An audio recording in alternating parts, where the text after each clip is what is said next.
In 2020, we contributed about 13 billion to the economy from the tax we paid.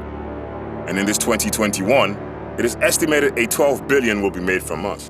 Yes, the government does not consult how we want our money to be spent. Let's hold them accountable. You are right. But why wait?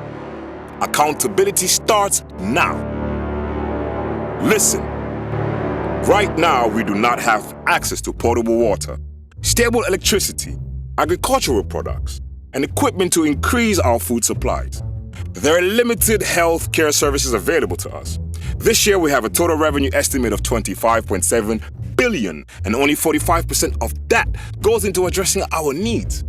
Look at how the pandemic exposed the weakness of our health system and the vulnerability of our revenue-making sector. They are spending all the money on cars and allowances while we continue to suffer. Exactly. Budget boy, then what do we do now?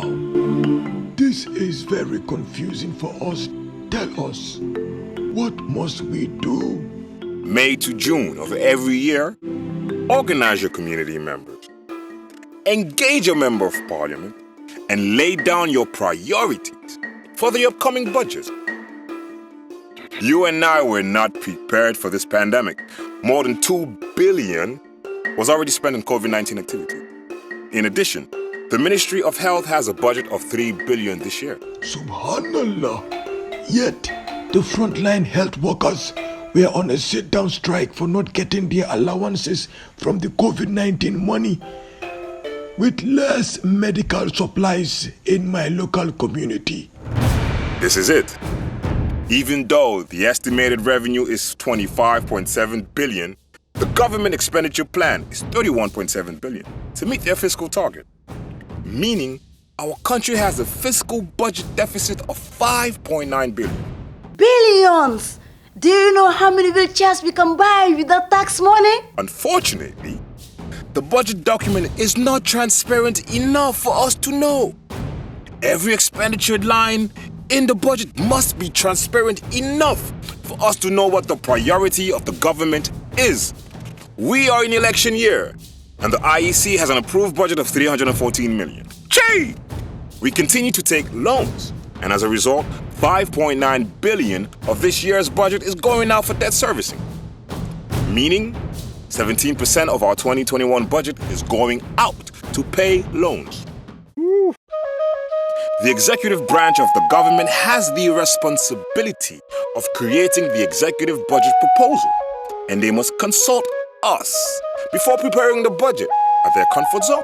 The National Assembly does budget oversight, meaning they can cut a ministry's budget and give to another ministry or department, or in fact, save the country some money instead of spending unnecessarily. Then once National Assembly approves the budget and it becomes law, the executive goes into budget implementation mode. Then why not we ask Parliament to cut their budget and create a budget line for the purchase of wheelchairs and other public needs? Parliament can't create budget. They can, however, do a bilateral with ministries before the tabling of the executive budget proposal.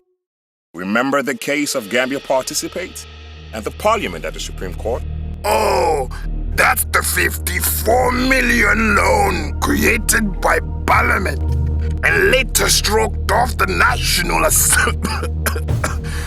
Assembly budget by the Supreme Court. Oh, budget boy, you know everything about this budget. If we all learn how the budget works, then we can stop the government and the parliament from making those unwanted decisions for us. The government cannot cook for us food we do not want. We should tell them how we want our meals to be prepared based on needs. That's my budget, boy! The budget is arguably the most prudent document of every country. Public budgets are structured to provide goods and services to the people for a defined period of time, which must be accounted for. The budget outlines the government's source of money, where the money will be spent, and the government's priority for the fiscal year. Let us all participate to know our budget and get our priorities into the budget we want and ensure financial discipline in the public sector.